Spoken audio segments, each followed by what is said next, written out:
I could see my feet, but I couldn't feel them. I couldn't move them. I was still confused. And I remember his face in come up close to mine, and I blinked and I said, "Tell me this is a dream." And he said, "No, this is real." And I said, "Then pray."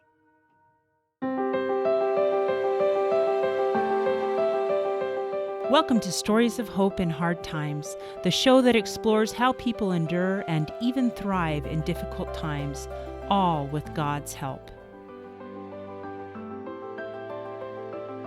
I'm your host, Tamara K. Anderson. Join me on a journey to find inspiring stories of hope and wisdom learned in life's hardest moments.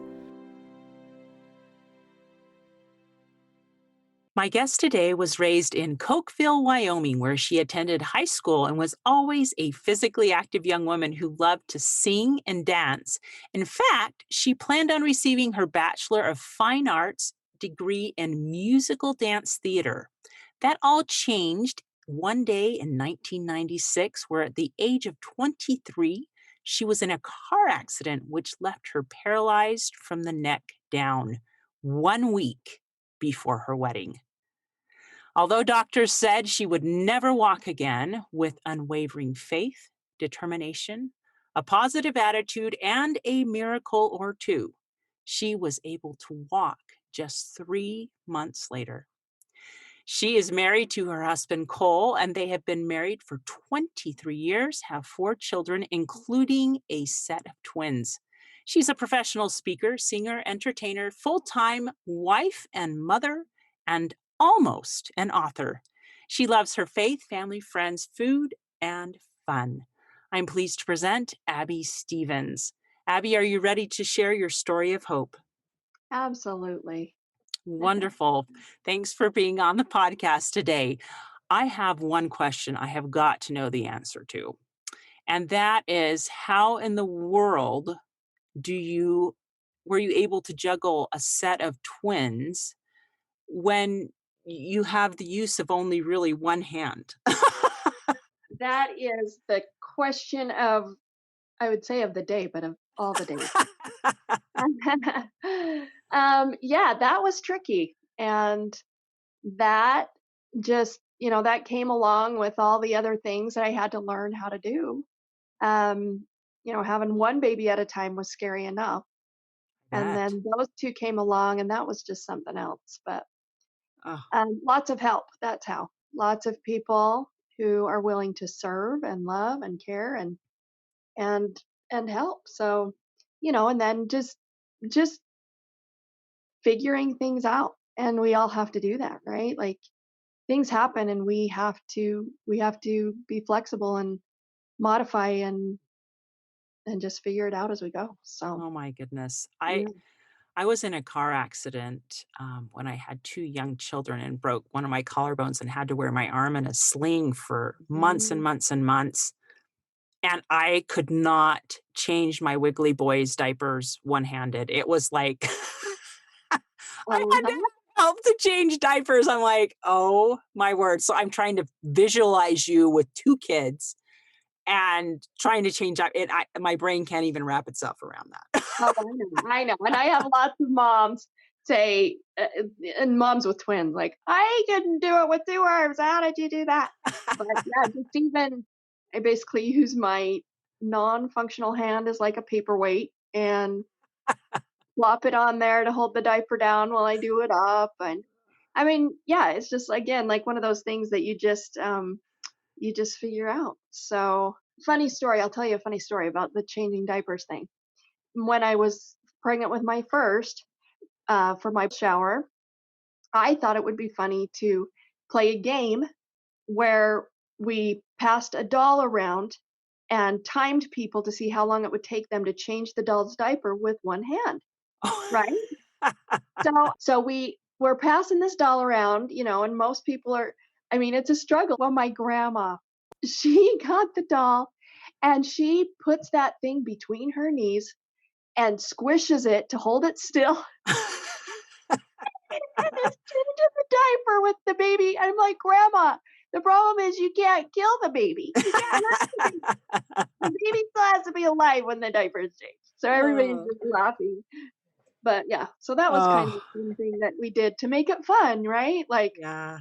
it's kind of not ideal and it wasn't what I had planned to change diapers with one hand. So, my one of my biggest things is just to make things funny.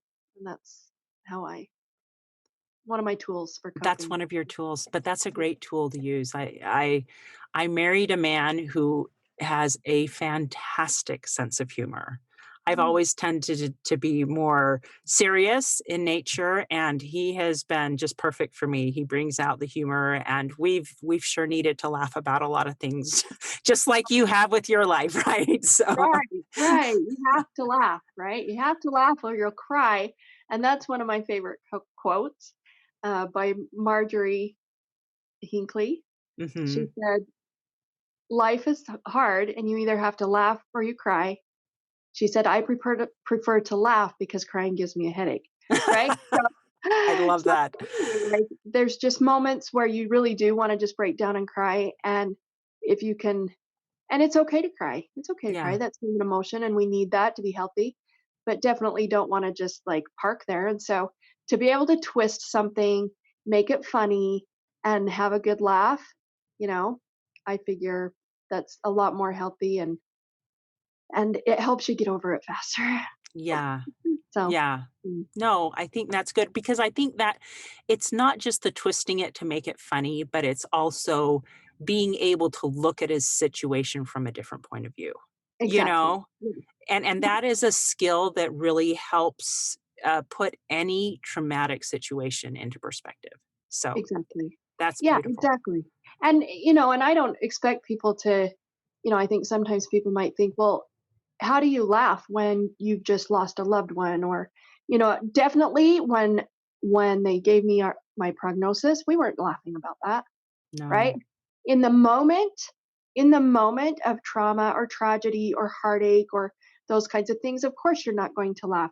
But as you continue on and as you're coping and as you're trying to still function in your life through hard times, then you can find that humor element and it Yeah, definitely makes a difference. So, yeah. Wow. So let's go to a pivotal moment in your life, and it was in your young life. I mentioned in the introduction that you were raised in Cokeville, Wyoming, a very, very small town that had a very, very traumatic event happen when you were in seventh grade.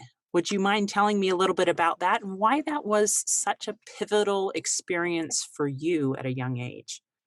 sure. Yeah. So, uh, Cokeville, Wyoming, some people have heard of it, some haven't. There's a movie that, if you'd like the whole story, because we're not going to tell that whole story today, it's not really mine to tell. I just was there. Uh, is the Cokeville Miracle, and I encourage anybody that wants to watch that to find it on. It's on multiple streaming platforms. Um, in 1986, a man and his wife came and held our elementary school hostage with a bomb. And there's a lot of backstory to that, um, but the in a nutshell, he came and held our elementary school. My brother was in fourth grade in that school, and in Cokeville, the teeny tiny school, it is the only elementary school, and there's another building that is the junior high and high school, and um, so our entire town was involved in this, and it was obviously very scary and traumatic and tragic. And the the reason it's called the Cokeville Miracle is because miraculously, um, after hours of waiting and wondering and being very afraid, um, and yet having faith and saying lots of prayers, the bomb was accidentally detonated, and all of those children and teachers. There were about 100, I want to say about 155-ish people held in one classroom. And of all those people, no one was killed, except for the man and his wife, who she was too close. She was close to the bomb. She's the one that accidentally detonated it, and he took his own life. So that is Uh-huh. the very, very nutshell version, but it was a miracle, and Mm. there's no other way to explain it because in the investigation of it and everything, the bomb was made to level the entire wing of the building. Mm. In the investigation, they found that only 15% of the bomb went off without it. So, and many other, oh, there are so many stories of divine intervention and angels and so many things that, like I said, that's a podcast in itself, Yeah. right? But I, as a sibling of someone in the school, my little brother was in fourth grade, and I had 7 other little cousins in there, and everybody knows everyone there, and so everyone's friends, and we know everyone, and everybody was involved, and so it was definitely just a life-changing testimony, faith building experience that I personally was affected in that I saw a miracle and it was undeniable. And I prayed and it was answered. Mm. And so that is why it was very pivotal to me, not knowing that it would be foundational in the strength of my testimony that would get me through more hard times. Mm. So, Wow. That it's amazing how these hard situations that we feel we have no control over can, point us to God. Well, I think there's a choice, right? You can either be angry by it, right. and kinda lash out at God. "God, why did you let this happen?" Yep. Blame God. Um, or you can turn to God and see the miracle in it and be thankful that it's that hard experience strengthened your faith and the faith of those present. Right. And can even, I think, shake people's faith to deny that there's a God because, Mm. if there's a loving God, why would he allow these things to happen, right? And Mhm. that's an option. That's a Yes, it is. thing that happens. And, that's obviously part of our choice, freedom to choose and make those choices. And yes, things can be very faith shaking and um, you know, but to me it was faith strengthening. Mm. And who's to say had it happened the way it was, the bomb had all gone off and killed all those children, that could have been very detrimental to a lot of people's faith, I'm sure, you know. Mm. Mhm. So so yeah. Yeah. Then So sometimes God allows miracles, and then sometimes you're in a car accident and you're paralyzed. Right? Oh my goodness. So you grew up, you loved, music and dancing, and that was your love, and that was your life. It's what you wanted to do graduating in college. That's fantastic. Take me to the day everything changed in 1996. so I had gone to college for 2.5 years, at which point I decided to serve as a missionary for my church, Mhm. and had gone to Florida to serve as a missionary, and that is actually where I met my husband. He was also a missionary, but that's not where we started dating, obviously. That's just where we met. And upon returning, we did did start dating, and we had decided to be married on June 28th of 96, and on June 21st, exactly 1 week before, is when that all changed. Now, while we were dating, and even before I dated him, and I started getting what I guess some people would call a premonition or personal revelation or just a feeling, whatever people want to call that. And I just had this thought.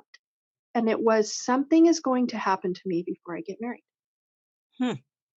I mean, that's kind of broad and what? Like, okay, and what am I supposed to do with that information, right? What does Mhm. that mean? Something good, something bad? What does that mean? And so I would think about it a lot and it would come and go and so when I started dating, if I was ever to get a little more serious with anyone, I'd let them know that. But when I started dating my husband and it was serious and I knew that this was the man I wanted to marry, I did share that with him. And I said, I don't know what that means. I just know that it's a warning. I feel it's a warning to be careful, to obey all the laws, to not take any risks. So we decided we'd always wear our seatbelts and we'd just be careful. So we did. And on June 21st, we were actually headed to Cokeville, where my cousin was having her wedding reception. And she had been married in Salt Lake that day in our Salt Lake temple. And we'd been to that ceremony there. And then all of my family and loved ones who could be there were also then traveling back to Cokeville to this wedding reception. So we were headed on our way, and I was extra tired that day. I decided to recline my seat all the way back. We were in a little four-door Geo Prism. Um, I don't remember what year it was made, but it was when the seat belts. I don't know if you've ever been in a car that has these, but the when you shut the door, the shoulder harness slides up into place. Oh, yes. Yeah, Yes, I remember those. yeah. Now they don't make those anymore for that reason because it makes you feel like you have your seatbelt on, but you have to reach down and manually click your lap belt across your lap. And so it was kind Oh. of a false sense of security, right? Like I've got my seatbelt on, it slides up, holds your across your chest. But I was reclined. I was completely reclined in my seat. Okay, two things. Always wear your seatbelts and never recline in your seat when the car is moving. Just common sense that I didn't even think about at that moment. Okay. So we get on our way, and for whatever reason, we just didn't do up those lap belts. I mean, it's just one of those human moments, right? Even though we'd made that commitment, we're always going to wear our seatbelts, and we did all every time. That day we didn't, and I really I think about that a lot. Like, were we not supposed to? It was that this is the thing that was going to happen, right? And it's going to Mm. happen either way. So we didn't do them up. We get on our way. Um, the trip is about just over 2 hours from where we live to Cokeville, and about halfway we usually stop in this little town and get a drink and take a little break. But we didn't. I was asleep. Cole chose to just keep driving, which was fine. We were going to be late for the reception. Just kept on our way, and he looked down for a moment and realized he's like, maybe I should just reach over and do up that lap belt for her. And he brushed it off. So another lesson learned. Don't brush off the little feelings. Now again, something was going to happen to me. So if it didn't happen this time, had he listened, had he done that, we don't know what the outcome would have been. I Mm. could have been hurt worse, differently, who knows? But it would have happened eventually. That's all I know. So we went on our way, and about 15 or 20 minutes later, the road, it's a little tiny highway in the middle of nowhere in northern Utah. Uh, Sagebrush for miles. I mean, it is just nothingness. And he looked down at me again, just glimpsed down at me for just a moment. And as he did, the road was curving to our left. And because he looked down and didn't turn, the car went off the road just a little onto the gravel shoulder.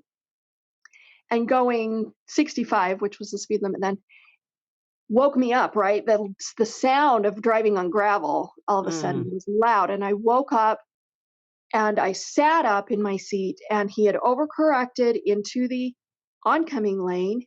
Oh. And now, gratefully, this is not a heavily traveled road. There wasn't a ton of traffic. But as he did, and I woke up out of this dead sleep, and when you do that and you're confused and like, what's going on? Mhm. And I see a car coming, and I remember just grabbing his arm and I yelled, "Watch out," in just that state of fear and Mhm. confusion, right? And that caused him again to overcorrect off to the right. We went off the side of the road into there was just a little ditch, and it flipped our car, and we rolled one time, and I don't remember any of that.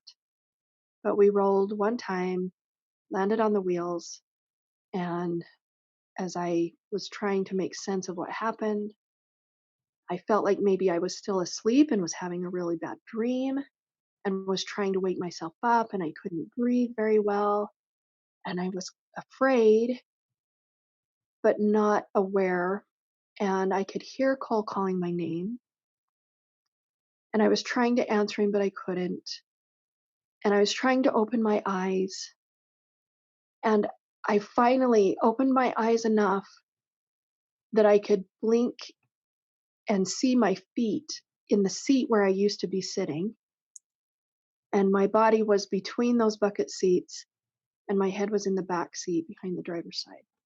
Wow. And I could hear him calling my name. I'm trying to answer. He also then he miraculously was still in his seat and looked over to where I was supposed to be sitting, couldn't see me through the dirt, and when it settled, he saw my feet as well. Got out of the car, came back, opened the back door, and just kneeled down by my head by me. I could see my feet, but I couldn't feel them. I couldn't move them. I was still confused. And I remember his face in come up close to mine, and I blinked and I said, "Tell me this is a dream." And he said, "No, this is real." And I said, "Then pray." Because I knew prayers were answered my whole life. Not always in the way we want our prayers answered, but I'd seen miracles. And I Yeah. absolutely, with 100% surety, knew that I would be okay. Because if we prayed, I would be okay. Hmm. So in 1996, the problem was cell phones. Yeah. They had Right? the ginormous ones back The then that brick. cost, yes, Yes, the bricks. the brick. So we didn't have one. They were far too expensive. And so we didn't really have a way to get help. And like I said, there weren't very many cars going by. The very first car that came upon the scene had a brick, had a cell phone. So when you say a miracle or two, there were several, right? Mm. Little tender mercies along the way, and they are all miracles. And so they called for help. Help arrived in about 15 to 20 minutes from both directions. Um, and make a long story short, they were able to get me out of the car. They stopped whatever traffic was coming to allow. They had called for air med from the University of Utah, so they needed a place for it to land there on the paved highway, and so they stopped all cars from coming either way. And another miracle happened then in that as Cole was waiting in one of the emergency vehicles to know what he was going to be able to do because they told him he could not come in the helicopter with me. They said they could drive him back as far as the town that we had been through, and then he could call for someone to come get him and get him back to Salt Lake City, which was another hour from that town. And so he was praying again for help. And as he looked up at the row of cars that they were stopping, he told the EMT he was with, he said, "You need to go stop that car. It's her parents." Oh, So they, because they had been at the wedding that day, were also traveling back and were later than us, apparently. They came upon the scene. My mom said she looked upon that and knew it was our car and said, "Go up there. That's Abby and Cole."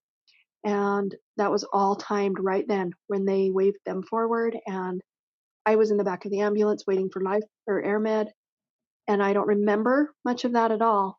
But another miracle was that I was able to open my eyes for a brief moment when my father stepped into the ambulance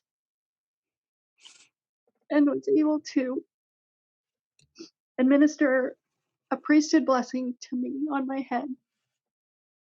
and that was beautiful and heart-wrenching. And then they took me away in the helicopter, and then, of course, then that miracle was that Cole was then able to hop in with my parents. They turned around and drove back to Salt Lake, stopping long enough to make a payphone call. This really dates it, doesn't it? Yep. A payphone telephone call to his parents who live here where we live now in northern Utah, just 20 minutes north of Salt Lake City, and told them what had happened, and they were able to then get to the hospital at about the same time as the helicopter. Wow. So I did remember a couple of things in the helicopter, but and then after that, I do not remember the emergency room at all. They were able to get me stabilized, intubated. I actually did breathe on my own on the helicopter, but I was struggling enough that they had intubated me, took me to a ventilator. And so when I woke up, I was in neurocritical care several hours later. I don't really know the exact timing. And at which point they told me, and while I was unconscious for all of this, and I was never in a coma or anything like that. Just they medically sedated me to be able to work on me and help me. Um, had already told Cole and my parents and his parents that I had broken my neck, spinal cord injury at the level of C3-4.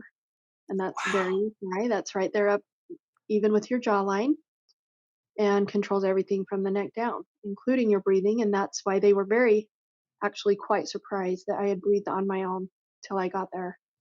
And so, of course, this is then the prognosis they tell me when I was able to wake up enough from being medically sedated. And there was no hope. Speaking of hope, they Mhm. gave it to me. They said I would never walk, I would never breathe on my own, I would be ventilator dependent. I would, if I made it out of the hospital, would be probably moved to a full-time, full care facility. Wow. And that I would probably eventually die due to complications of this severe of an injury. My body would shut down. And they gave me literally like 3 to 5 years. Oh my Um, gosh. don't plan on getting married. Don't, I mean, basically they said the end, Hmm. terminal. I mean, just no hope. Um, they How said, if did you feel at that point? I mean, oh my gosh. right. Okay. So, I mean, I was drugged. So there was Yeah. that, right? It kind of takes the edge off. But of course, in my mind, I'm going, well, because I couldn't talk, I had a tube Oh. in my mouth. And so they told me to answer questions once for yes, blink once for yes, two for no. Oh, jeez. And then if I really needed to say something, they would hold up a board with the alphabet on it and they would point one letter at a time. And I would blink once for yes and two for no until I spelled what I Oh, knew. wow. Right? Oh, frustration. So I really couldn't express how I felt about it all. But inside, of course, it was devastating. And yet, in that very moment, I felt complete peace. Hmm. I immediately felt peace. And most people would say, "Oh, you're just in denial." Because I was like, "No, I'm fine. I'll be fine. I'll walk again. No problem. It's all fine." And that's really my personality too. I'm very optimistic and very positive, which gave me the upper hand already. Um, but and part of that came from my faith, not just being a positive person, but faith filled, right? Witnessed what I had witnessed and knew. So my faith was strong. I knew I'd be okay. It was still scary. It was like, wow, whoa, what? This is not in my plan. We're getting Mhm. married in a week. What? This was not supposed to happen, right? And then also that thought came, this is the thing that Mm, was supposed to happen mm. before you got married. And so I Wow. was warned. And it was a testimony to me that, and I realize people have different beliefs about this, but my belief is that we lived as spirits before we were born. And I believe that I knew and was given that we all are given and know what we are going to go through in this life. Hmm. And so I felt like that was just that little preparation I had to to not be shaken, to Mm. know that I was warned about this. Wow. Oh my gosh. Abby, this is so it's so incredible that you had that feeling that you're able to feel peace in the moment of despair when they're like, give up now, Mhm. Right? surrender to this difficulty. You're like, heck no. I know. Because what they also didn't know about me is I'm very, very stubborn. Don't tell me what to do. Ask my mom how much I how many gray hairs I gave her because I do not like being told what to do. So, and my mom told him she has a very stubborn, determined will, and you go ahead and tell her she won't. And that'll just push her to do it.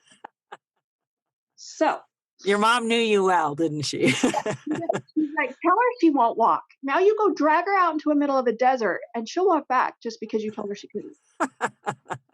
So I had that too, you know. I Hmm. was positive and I had faith, but I was also very stubborn. Mm. And so in my mind, when they said I won't, I said, "Oh yes, I will. You Mm. watch me." So, Wow. So, what did that look like then over the next few months? so I was in the hospital for a total of 3 months, which was a lot shorter than should have been with an injury of my severity. Hmm. Um, and in those 3 months, critical care for 2 weeks.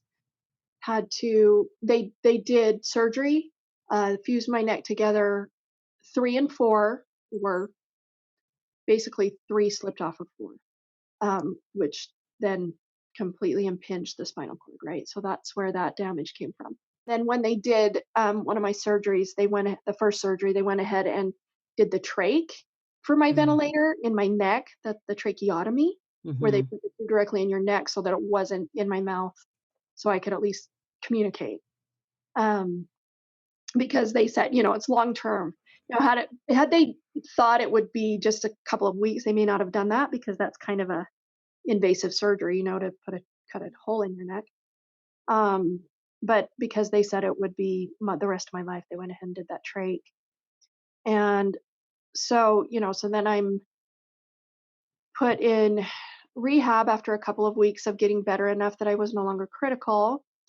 And it was good at that point to get the trach because, like I said, I could now communicate. Now, when I say communicate, you still cannot make sounds because air is not passing through your vocal cords when you have a trach. Oh, that's right. And so it's mouthing words. Still a bit frustrating. Better than blinking. Let's go Yes. positive on this. Way better than blinking. Just frustrating when people can't really read lips. So, but I did have my interpreters, my Cole, my fiance, now husband, and my mom always could, interpret if the nurses were having a hard time seeing I think personality wise, you can maybe tell what someone's, if you know them, Yeah, right? that's true. That's true.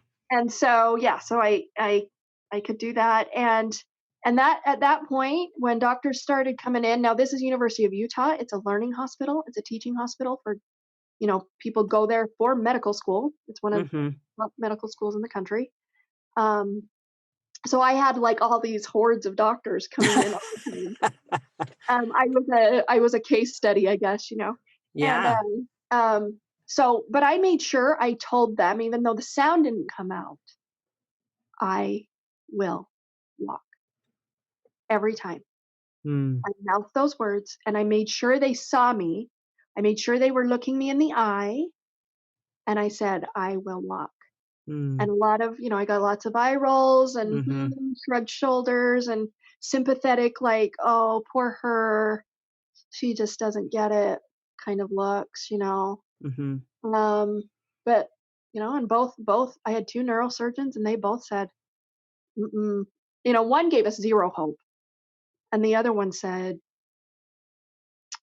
"This is it, but there's this much room for a miracle." So Wow. that's where my hope was in the Mm, miracle. If mm. they said physically and scientifically, no, I'm like, "Well, I've already seen miracles, so let's just go there," you Yeah. know? Yeah. Mm. So that was, so basically started from scratch. So for 3 months, I was, waiting, and they said, "If we can't make something move, but if something progresses, if something happens, we work on that, we'll strengthen Mhm. it."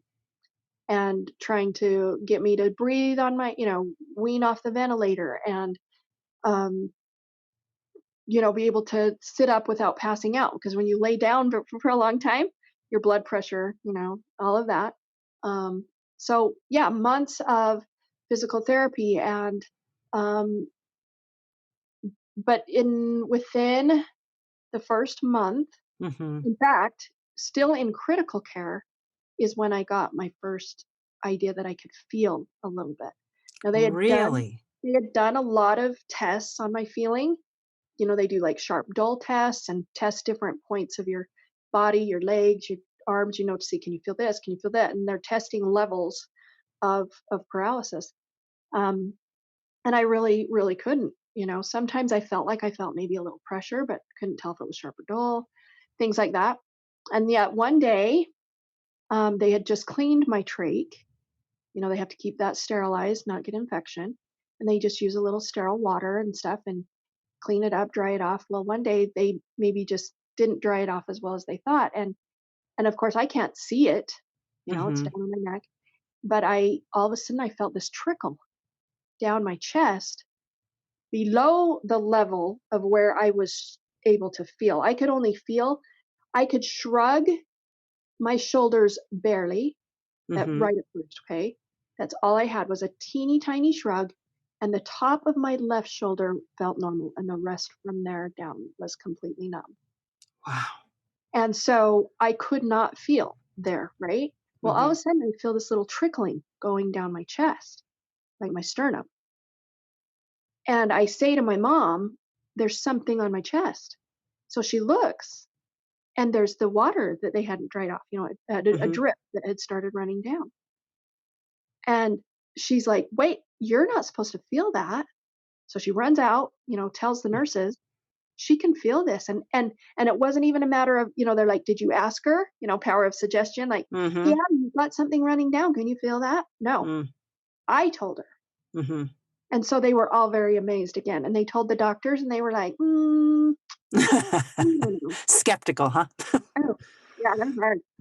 And so, again, they start doing sharp dull tests, and I was feeling some and little tiny bits here and there. So, it started progressing, right? It started coming back. And then I got to a point, well, where I got out of critical care, and I had received a number of priesthood blessings. Okay, so prayers said by men in our church who hold the priesthood, one of which was my fiance, my dad, um, and so I'd received these blessings. I also, and this is a long story, but was fortunate enough to receive one from Elder Jeffrey R. Holland, who is one of the 12 apostles in our church. So Wow. that was incredible. And that indeed was part of the miracle. Um, After that, I started getting feeling back, and it was painful. Ooh. Um, like when you sleep on your hand or your foot and it's a little numb, falls asleep, right? And then Mhm. you get those kind of pins and needles tingly when the circulation starts to come back. That's what I felt all over my body, but times 100. Like it was more Oh. stabbing pain than just prickly pain. And so that's nerve pain, which isn't touched by medication. Oh. So the only thing that helped, now I find this fascinating. We as humans, we need connection. We need people, Mhm. not just medicine. Medicine is not a fix all. Mhm. We need people. And I will tell you over and over again that it was not. Yes, I am grateful for modern medicine. I'm grateful for what they could do. I'm grateful for the surgeries. I'm grateful for all of that. But had I not had love and support and people, I don't think I would have survived. Mm. Maybe they would have fixed my neck, but I don't think I would have survived because we need people. And it was Mhm. those people that I needed when that pain was stabbing me all over, that I needed literally a person on each limb, and they would rub and rub and rub. And that would just kind of take the edge off of those stabbing pains. Wow. Now how long did that last, Abby? So, as you know, I 24 years is a long time. My career. Um, that it feels. I feel like it was just maybe 2 or 3 days of that, until that was at least subsided enough that I could cope. So, just there's just so many things that happened in those 3 months, but that kind of started that process of the healing and my body coming back. What an incredible story. This is just, it really is a miracle. We're going to take a quick break, but when we get back, we're going to have Abby tell us a little bit more about learning to walk and the lessons learned through all the ups and downs of this challenging situation. How many of you out there feel like your life is chaotic, crazy, and completely awful compared to the norm?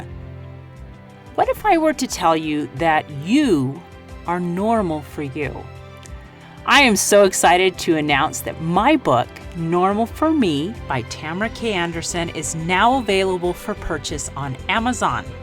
This book took me 10 years to write, and I share 20 years worth of lessons learned in my life detours, including being in a car accident and having 2 of my children diagnosed on the autism spectrum. In this book, I share the secrets of how I made it from despair to peace with God's help. I also include a bonus diagnosis survival guide at the very end of my Normal for Me book. The Diagnosis Survival Guide includes 12 tips to survive and thrive in tough times. Wouldn't you like to know what those are? So what are you waiting for? Grab your copy of Normal for Me today on Amazon. And we're back. I've been talking to Abby Stevens about the car accident that changed her life and left her paralyzed, but she was able to gain a lot of feeling and movement back. So, Abby, let's talk about that movement and some of the lessons learned. Of course, then there's movement. Mm-hmm. If you can feel, if I could feel. And now, and it was also one of those moments that my lessons that I've learned from this and throughout my life, gratitude is huge. If you're going to overcome tragedy and trauma and hard times, you must be able to find gratitude and live in a space of gratitude, because that's one of the first things I felt like when you asked when I first woke up. And my first one of my first thoughts was how grateful I was that I had people. My family was there and that I was alive. I Mm, may have been completely paralyzed, but I was grateful to still be alive. So, you take the hard part, and then you've got to look at the good part, right? mm, Because if we dwell only in the sad and horrible and hard, that's all we will ever feel. And who wants to do that? yeah. You can't survive that. We're not meant to survive in ugh mode all the time, and No. right, and sadness and sorrow and pain. So we have to find the gratitude to balance that out.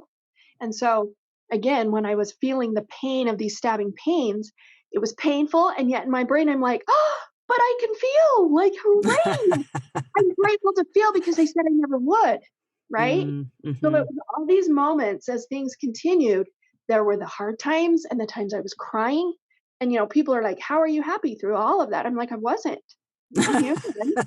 Right. I tell and I teach people and I talk to people about how to be happy through adversity and find joy through adversity and trials, and how to choose to be happy, because there are daily ups and downs, and there are big ones and little ones and everything in between. And so in every one of those moments, we have to find a way to choose the good part, right? Or we'll Mm. be overwhelmed by the bad and the negative.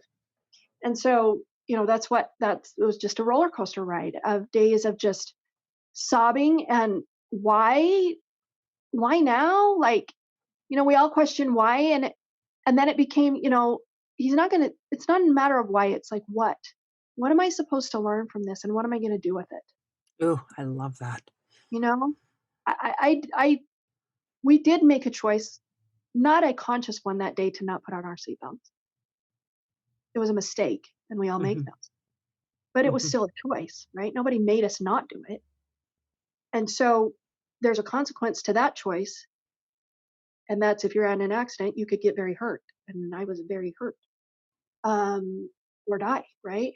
And so then from that choice, though, now I had a choice as how I was going to react to it, what I was going to do with it. And so I chose to be grateful and I chose to look at the positive and I chose to keep my faith strong, right? So those were all Mhm. the choices. And those So were all. instead of asking why, ask what. Mhm. What can I learn? And make the choice to be grateful. I love those. Yes. And and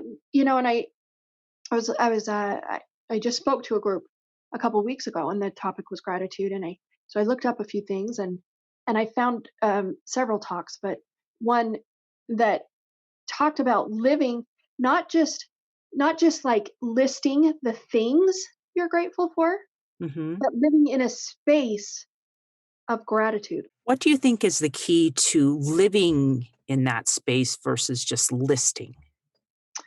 I think it takes practice. Mm. So, a lot of times all we can do is find a list, right? Like, Mhm. okay, I have all of this list of negative. I'm going to list good. And so we consciously go, okay, I'm grateful for my family. I'm grateful for, and you start listing the things, the sunshine, the whatever, right?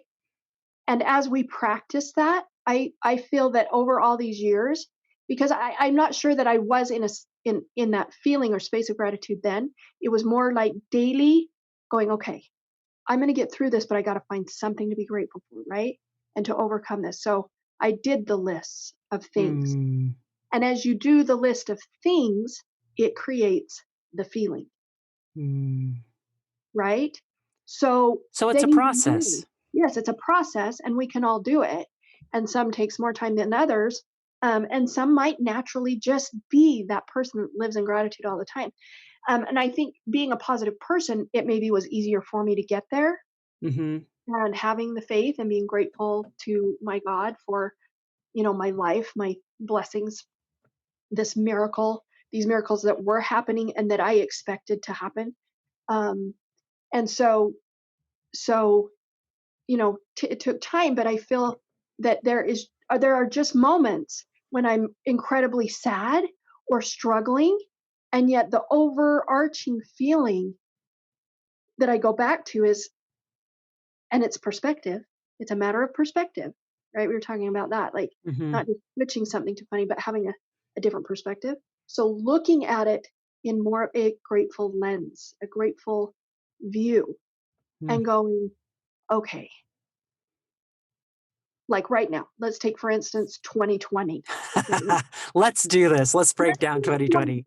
Like, who is not in a full on, like, stress, everything, like an overwhelming everything, and not just COVID, and not just the pandemic, not just the election, not just, these things, but still everybody is still dealing with other illnesses, other people dying.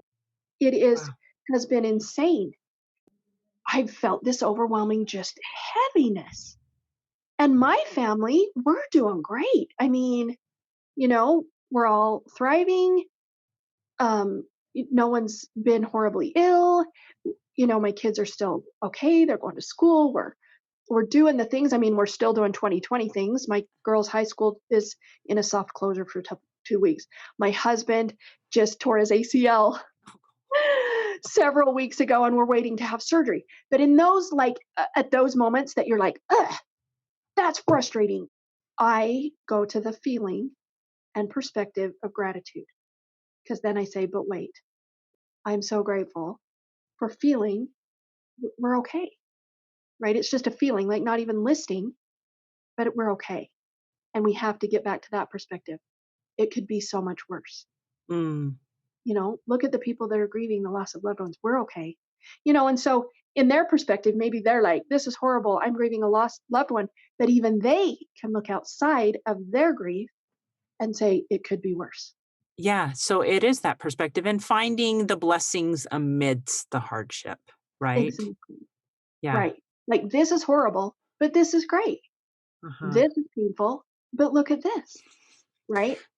All right, so you do have to tell us How how in the world you are a walking quadriplegic.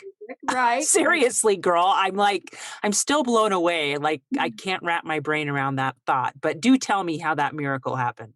Basically, after I started getting feeling, and then I eventually was able to wean off the ventilator, which was about 6 weeks, about halfway. And that was another miracle. I had I mean, it's just so coincidental. My cousin was head of respiratory at the hospital. Oh my gosh. I What are mean, the odds?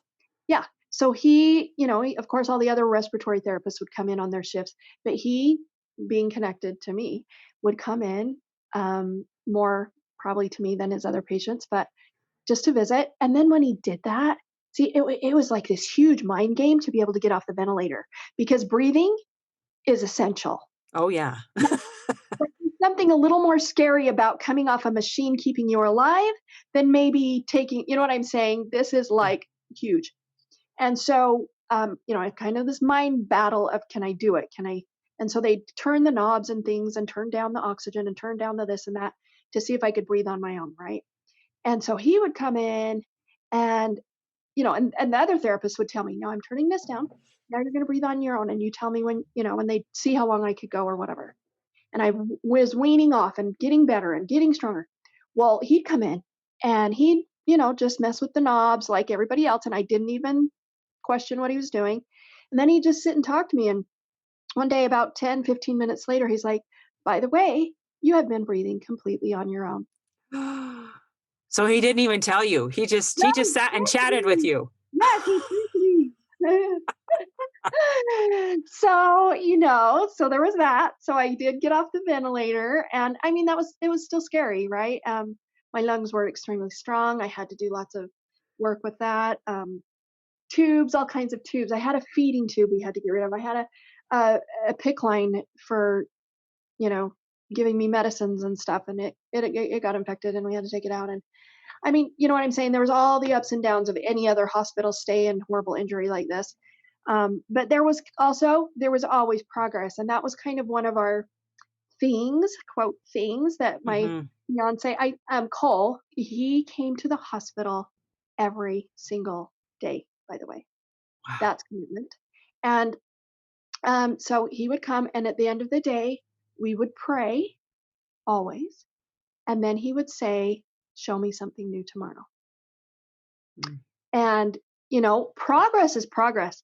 And it doesn't matter how big or small, whether it was getting one teeny tiny tube out or, breathing longer on my own or whatever that looked like, whether it was huge or small, we counted again, gratitude, counted those blessings, looked at the progress, looked at the positive.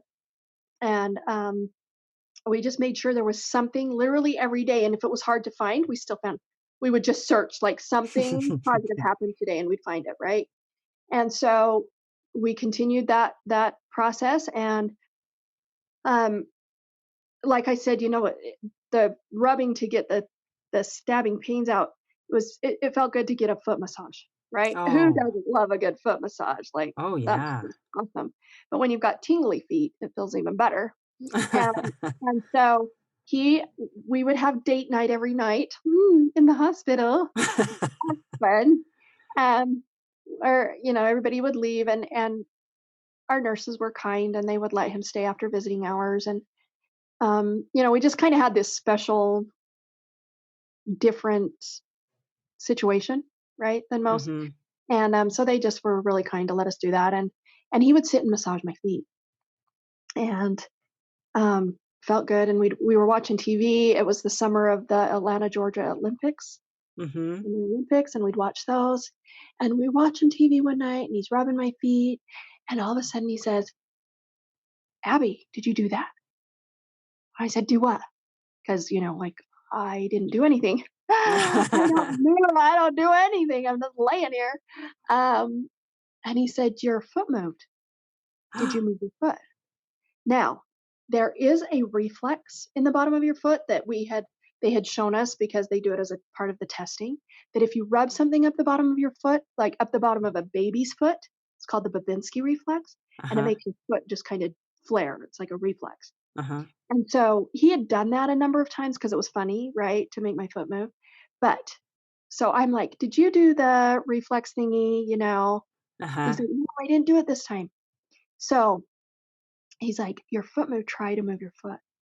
So I'm looking down at the bottom of my bed and I'm trying and trying and trying and trying, like, no, it shouldn't take that much effort, but it did. And I'm like, and I'm trying to send this signal. And in a few seconds, my big toe moved. And we were like, oh my God. It was one of those moments like, what do we say? Like when it was almost like just speechless, right? Like, just like, Uh-huh. and then, and then I moved my whole left foot at the ankle. What? And then and we were so excited and, like, didn't even really even know what to do, and he's like, "Maybe I should go tell the nurses," and I'm like, "Yeah, probably." So he's running out to tell them, and I'm like, "Wait, before you go, wait." And I moved my whole left leg at the hip. Oh my gosh. So it was that fast, and sometimes I still think, "Wait, did I try before why didn't I try sooner?" I did. I think I did, just not it wasn't that big, like, he didn't say, "Try," right? So there every day, I'm laying there going, "Gosh, I wish I could move," and just couldn't, and Mhm. I'd send the signals and nothing would happen. And so, yeah, at that moment, it just went right up my left side, and I was Wow. wiggling my leg, and I was dancing again, because I was a dancer before, and here I am dancing in my bed, and I'm doing more moves than he can ever do. And anyway, he tells the nurses, we call our families, just the word spread. And that was just kind of the start of that. And so, long story short, movement kept coming back. It went up my left side. I could move my fingers before I could move my muscles, which is totally backwards. I Wow. confused everyone. The doctors were like, "She is not textbook." And my mom's like, "Remember, she does things her way." um, so my left side, and I tried my right that day, and I could barely get a teeny little movement on my toe, my big toe. And so it took longer. And so, over those next several weeks, I was able to get a little more movement out of the right, not much out of the right arm. And so eventually, though, I got my body to where we were doing more physical therapy and we were strengthening the muscles that were coming back and we were doing this hard work every day. And I was, they're teaching me how to, just in case I don't walk, which they assumed I wasn't. So there were classes on how to be independent in a wheelchair and transfer and do all of those things, right? Mhm. Mhm. And become a quadriplegic Mm. in a chair. And so anyway, time, lots of weeks. But eventually, a week before I got out of the hospital, I was standing in the parallel bars doing physical therapy, and we're strengthening my left leg because it was basically normal movement and taking steps and strengthening those muscles. And I said to my physical therapist, Anne, I said, I have a week till I'm supposed to get out of the hospital, Mm. and I have told everyone I would walk and that I would walk out of this hospital. So we've got to work on my right side a little more. She's like, okay, let's do it. And so we were trying, but standing still, I just could not get that right leg to cooperate. And she said, hold on, I have an idea. And she went out and now there is a video of this, by the way. And so I'll give you some links Would for be so people to cool. watch. Yeah. And we, and now remember, this is 96. when we didn't have our digital cameras on our phones, we didn't Yep. have social media, we didn't have blogs, we didn't have the constant update and videoing every little thing I did every single day.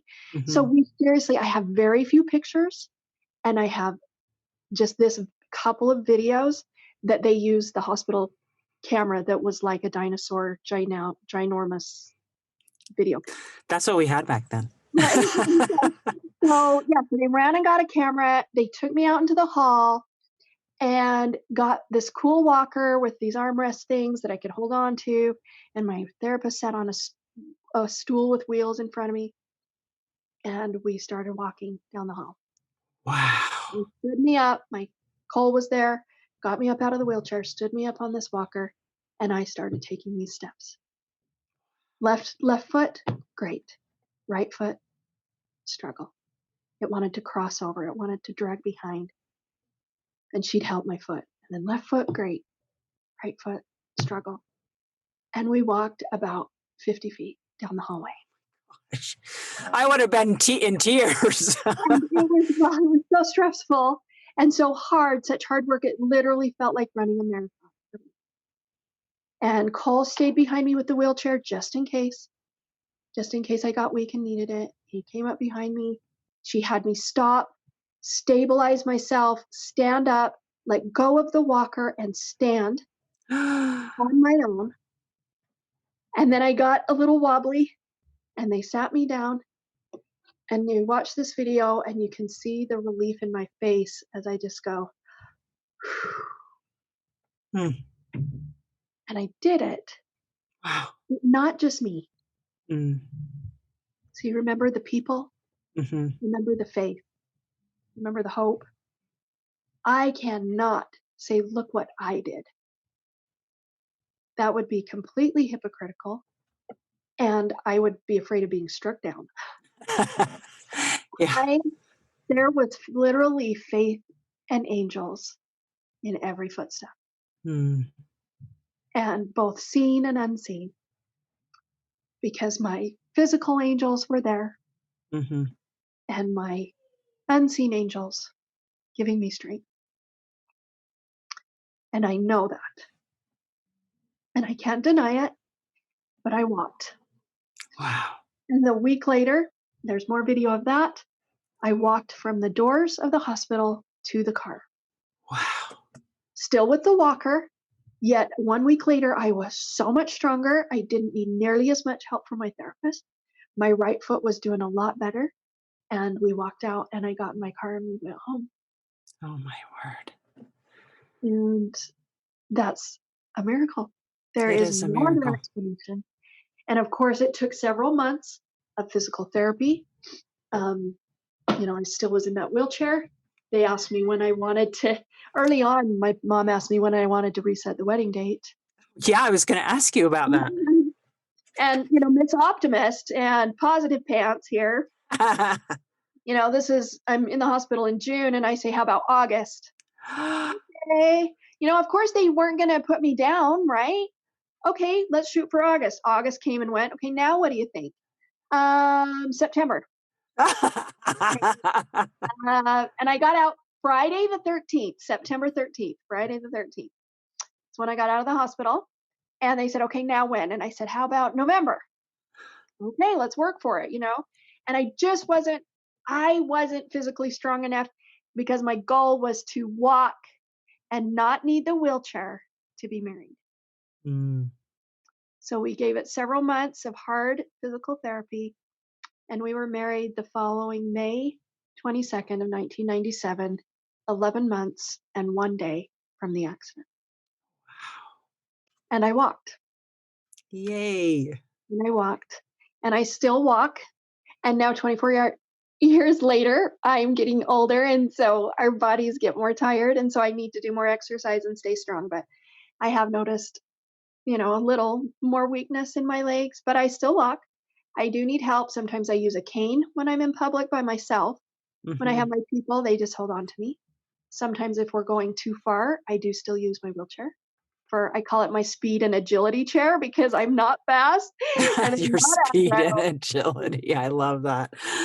So that's, to get somewhere fast and without wearing me out, then we use the wheelchair and, but here we are and, 4 kids, twins, and a beautiful life later, 24 years, and it was all because of faith and hope. Mm, And we cannot let go of hope because what is the definition of hope? It's something forward. It's not right. It's not in the moment we're experiencing. It's hope is looking forward. yes. I hope this happens. I have hope for better days. I have hope that the pandemic will end soon. I have hope, Yay, me too. right? I have hope that I have hope for my children's future. I have Mhm, hope that they will all be able to get married and have children. Now, it is a little scary. I'm like, "Oh, maybe do I want them to have children in this crazy world?" But mhm, I know that we still have quite a few years, And mhm. you and I were talking earlier, and I kinda wish Jesus would come tomorrow, but, you Here's know, hoping. coming, you know? But I know we have several years, and I really do have to look at it. We have to look at it through a perspective of hope and gratitude and humor and laugh when we fall and know there's so many stories of me falling and putting head or dents in the wall with my head Oh, God. and I fell once in my garage and got a great big goose egg on my head and it drained down and I had this massive black eye and then I fell up against a toilet once and broke the tank and flooded the floor and I mean you think say 24 years of stories is far more than I can tell in a brief instant. But those are the times that literally we just have to laugh because, Mm, we make sure nobody's hurt and we're okay, but then we go, "Oh my gosh." My point is, I have the opportunity to share this with a lot of people, and the comment I get most afterwards is that it gives them hope. It gives them perspective that their life isn't that bad. Or even if it is worse, they still say, you know, let's go back to that survivor's guilt thing. I have a hard time talking to people who are still in a wheelchair who had the same prognosis as I did. mm, I feel guilty that I'm walking and they're not. And yet, the couple that I've talked to about it, they're like, no, no, no, no, no. That's your journey. This is our journey. Right. And maybe there are those that are bitter and went for that other place, being bitter and hateful and denying God in their tragedy. And I feel sad about that. But I received a miracle. I don't know why. Like you said, why do some receive miracles and some don't? mhm, I don't know. Our job is to have faith that it's God's will and trusting that whatever God's will is, that we're going to learn from it in our personal journey and what does it teach others? Because we're mm. not in it. Like I said, it's people. We're not in this by ourselves. It involves all the people. And so sharing this with people and giving them hope and helping them gain perspective and helping them find humor and helping them learn gratitude and how to choose joy and happiness and overcoming. And again, that doesn't mean you can't cry because I have my days. Oh, let me tell you, Oh, yeah. we all have the days, right? Where we just have those meltdown and cry, and that's okay. And then we pick ourselves back up and move forward. That's a choice. Oh, that's beautiful. So let me ask you, has there been a Bible verse that has become particularly meaningful to you through all of this? Yes, and I have several in the Bible. My favorite is Philippians 4:13. I can do all things through Christ which strengtheneth me. And that is, I hope, there's my Lord, that through me telling this, you've heard that underlying message that faith, faith, and again, faith in Christ has is what gives me that hope, is where I Mhm. find that hope, is where I find the strength. It's where I find the ability to choose joy over the trial and the heartache and the pain. Oh, that's beautiful. That's actually my favorite one. It's one of those verses that really does instill the hope that no matter what, I can do Oh, all things. right. Not in my own strength, because there are days when you don't have the strength to do what's required of you, but God does. right? Exactly. Yeah. No, that's fantastic. Oh my goodness. Well, Abby, there's going to be people who want to connect with you after listening to just this one little piece of your amazing story. Where can they find you? All over the place. I'm just kidding. Well, these days, social media, everybody can be found. I am on Facebook and Instagram. Instagram at Ab Speaks, and just Abby Stevens on Facebook. Abby Stevens motivational speaker, and I have a website, abbystevens.net, and Stevens is with a PH.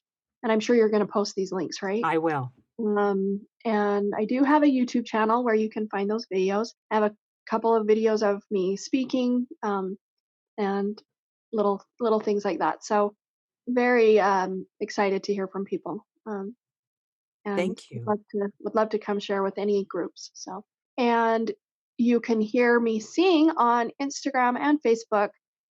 Through the pandemic, one of my things I chose to do to share hope and goodness was to just sing a Sunday song every for a while every Sunday, and then it became sporadic. But I have several of those all on there, songs of faith and hope, and uplifting messages. And so, yeah, I can hear me sing there. And I also do sing when I come and visit and speak to groups. So, Oh, that's incredible. Thank you, Abby, for taking us through the ups and the downs of your life and for sharing such an incredible message of hope. Hey, thanks so much for listening to today's show. I know that there are many of you out there that are going through a hard time, and I hope you found things that have been useful today as you listen to the podcast. If you would like to access the show notes from today's podcast, visit my website. It is storiesofhopepodcast.com. That is where you'll find favorite quotes from today's episode and shareable memes. And those are fun because you can share them with your friends on social media. You will also find the links mentioned throughout today's episode so you don't have to remember what those were. And also all the tips that were shared. Sometimes tips are shared so much throughout an episode you forget. What were those great things? So go to the show notes, storiesofhopepodcast.com, to look up these fantastic resources. You know, if someone kept coming to mind during today's episode, perhaps that means that you should share this with them. Maybe there was a story shared or a tip that they really, really need to hear. So go ahead and share this episode with them. May God bless you, especially if you are struggling, with hope to carry on and with the strength to keep going when things get tough. Remember to walk with Christ, and He will help bear that burden. Above all else, remember, God loves you.